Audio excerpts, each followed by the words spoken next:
Smart and legal guidance download the application now. नमस्कार दोस्तों, आज इस वीडियो के अंदर मैं आपको एक पर्टिकुलर पूरा का पूरा एक ड्राफ्ट समझाने वाला हूं हमारा सीपीसी के रिगार्डिंग कि कोर्ट्स के अंदर आपको ये ड्राफ्ट बहुत ही ज़्यादा काम में आता है और बहुत ज़्यादा बार ये डिफेंडेंट जो होता है जिसके ऊपर केस किया जाता है उस पर्सन के द्वारा उसको हम डिफेंडेंट बोलते हैं, उस पर्सन के द्वारा ये एप्लीकेशन ये ड्राफ्ट कोर्ट के अंदर मूव करा जाता है अपने आप को रिलीफ दिलवाने के लिए। इस पर्टिकुलर ड्राफ्ट को आप यूज करके बहुत ज्यादा बार ये ड्राफ्ट आपको देखने को मिलेगा, बहुत ज्यादा बार। तो ये ड्राफ्ट आप पूरी की पूरी वीडियो के अंदर जो मैं बताऊंगा बहुत ही ज्यादा थॉरली समझना और आपको लाइफ के अंदर ये बहुत अच्छी चीज समझ में, अगर ये जो मैं बताऊंगा अगर आपको आ गई तो आपको लाइफ में बहुत ज्यादा ये काम आएगा, याद रखेगा। वीडियो को स्टार्ट करते हैं। तो सबसे पहली बात यहां पर objection to the pecuniary jurisdiction की बात लिखी हुई है, आपको स्क्रीन के ऊपर दिखाई दे रहा होगा। Objection as to the pecuniary jurisdiction. अब ये पेक्यूनरी जुरिडिक्शन का मतलब क्या होता है, इसको सीधे शब्दों में समझिएगा कि मान लेते हैं कि दिल्ली की कोर्ट का मैं पेक्यूनरी जुरिडिक्शन समझना चाहता हूं, तो दिल्ली की कोर्ट में पेक्यूनरी जुरिडिक्शन अलग अलग कोर्ट्स के हिसाब से बांटा गया है। अगर मैं सिविल कोर्ट की बात करूं तो 0 रुपए से लेकर 3 लाख रुपए का अगर कोई भी केस होगा तो वो सिविल कोर्ट में चढ़ेगा, ठीक है। और डिस्ट्रिक्ट कोर्ट की अगर मैं बात करूं तो 3 लाख 1 रुपए से लेकर 2 करोड़ रुपए तक का कोई भी मुद्दा होगा वो सिर्फ और सिर्फ डिस्ट्रिक्ट कोर्ट में चढ़ेगा। और अगर हाई कोर्ट की बात करें तो 2 करोड़ 1 रुपए से लेकर अनलिमिटेड कितने भी रुपए का केस होगा वो केवल और केवल दिल्ली हाई कोर्ट में चढ़ेगा, ठीक है। अब ऐसे केस में मान लेते हैं ए नाम का व्यक्ति एक प्लेंटिफ है और बी नाम का व्यक्ति डिफेंडेंट है। बी नाम का व्यक्ति मान लेते हैं 3,05,000 रुपए का उसने उधार लिया था, ए नाम के व्यक्ति से 3,05,000 रुपए का उधार लिया था। अब जब पैसे देने की बारी आई, बी नाम के व्यक्ति ने पैसे नहीं दिए, ब्रीच कर दिया। अब ए नाम का व्यक्ति रोता रहेगा। अब ए नाम का व्यक्ति जाएगा कोर्ट में। अब वो दिमाग लगाएगा कि भाई दिल्ली की कोर्ट में अगर मेरे को केस फाइल करना है तो 3,05,000 रुपए को मेरे को अपना केस फाइल करना पड़ेगा, क्योंकि नुकसान तो मेरा 3,05,000 रुपए का हो गया ना।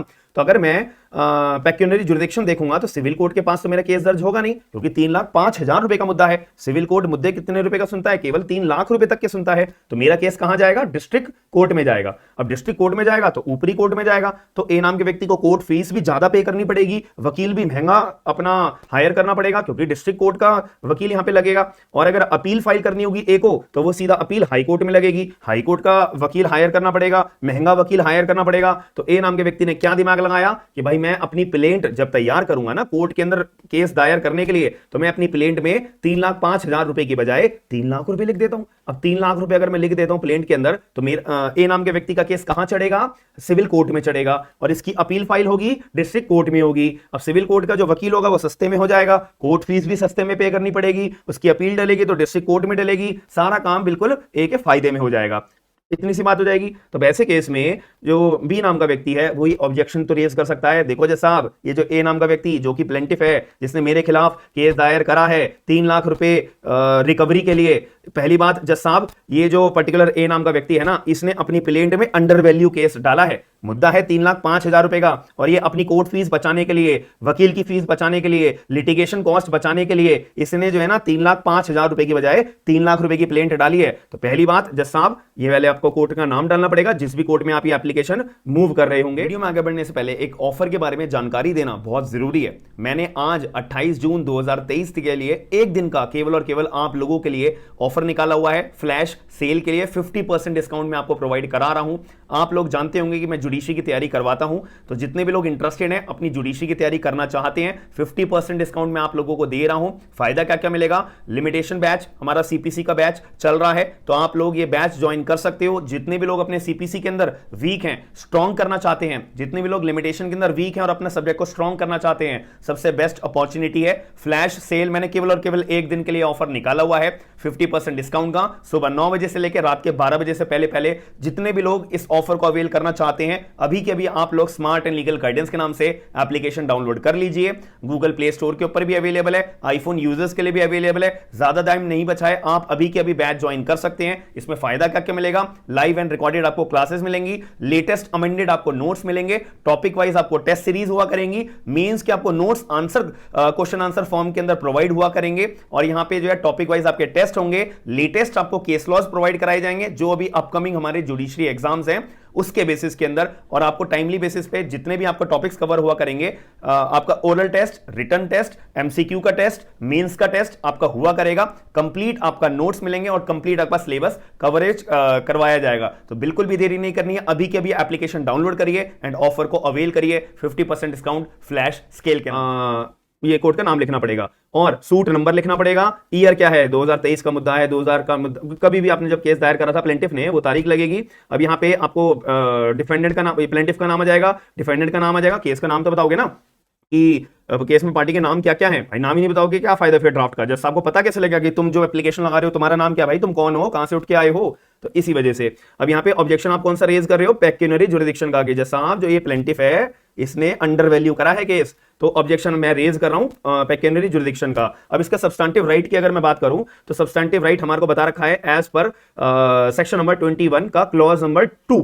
अगर हम सेक्शन नंबर 21 का क्लॉज नंबर 2 अपना सीपीसी के अंदर पढ़ते हैं, अगर हम सेक्शन नंबर 21 का क्लॉज नंबर 2 का सीपीसी के अंदर अपना सब्सटेंटिव राइट पढ़ते हैं तो सेक्शन 21 का क्लॉज नंबर 2 बताता है कि अगर आपको कोई भी ऑब्जेक्शन रेज करना है ना तो भाई आप कर सकते हो, और आपको ये वाला ड्राफ्ट अपना प्रिपेयर करना पड़ेगा, और जिस कोर्ट में केस दायर हो रखा है उसी कोर्ट में आपको ये ऑब्जेक्शन रेज करना पड़ेगा, और वो कोर्ट फिर आगे जो फैसला सुनाएगी दैट्स डिफरेंट थिंग। ठीक है, फिर वो डिक्री पास कर देगी कोर्ट। अगर डिक्री पास कर देती है, आपके ऑब्जेक्शन को सुनती नहीं है, आप ऑब्जेक्शन रेज करते हो लेकिन उस पर कोई कार्रवाई नहीं करता है अगर कोर्ट, तो उस केस में as per section number 21 clause 2 आप जो ऑब्जेक्शन अपीलेट कोर्ट के अंदर या रिवीजनल कोर्ट में फाइल कर सकते हो। वो एक टेक्निकल बात है, वो अलग बात आती है। अभी हम इस ड्राफ्ट की बात करते हैं।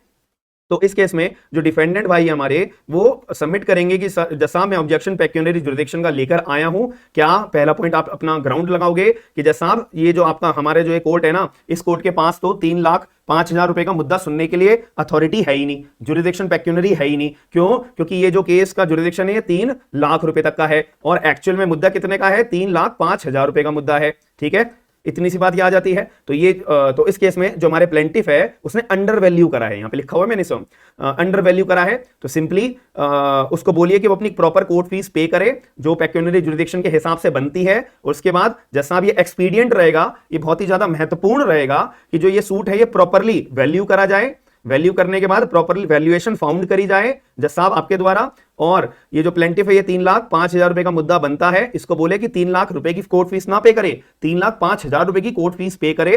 प्लेंटिफ को अपनी बात ये बात बोलिए, यानी कि प्लेंट को फिर कोर्ट जो है रिटर्न कर देता है ऑर्डर नंबर 7 के तौर पे रूल नंबर 10 के अंदर। ठीक है, यहां पे प्लेंट को फिर रिटर्न कर दिया जाता है। ठीक है, अगर कोर्ट के अंदर ये बात डिफेंडेंट जब अपना ऑब्जेक्शन रेज करेगा, जज साहब को डिफेंडेंट की बात समझ में आ जाएगी, तो जज साहब जो है प्लेंटिफ को बोलेंगे भैया तो अपनी प्लेंट पकड़, वापसी पकड़ ले। ठीक है, तो रिटर्न कर दी जाएगी on the plaint. And then जैसा जब आप अपना प्रॉपर वैल्यूएशन सूट का पालोगे, वैल्यूएशन आपको पता लग जाएगी, जब आप प्लेंटिफ को ऑर्डर करोगे कि भैया तेरा मुद्दा जो है हमारी पेक्यूनरी जुरिडिक्शन से बाहर है, तेरा जो मुद्दा है वो दूसरी कोर्ट में डलेगा, तेरे को इतने रुपए का तेरे वैल्यूएशन है कोर्ट के केस की, सब्जेक्ट मैटर जिसे हम बोलते हैं, इसके ऊपर प्रॉपर कोर्ट फीस पे करनी है।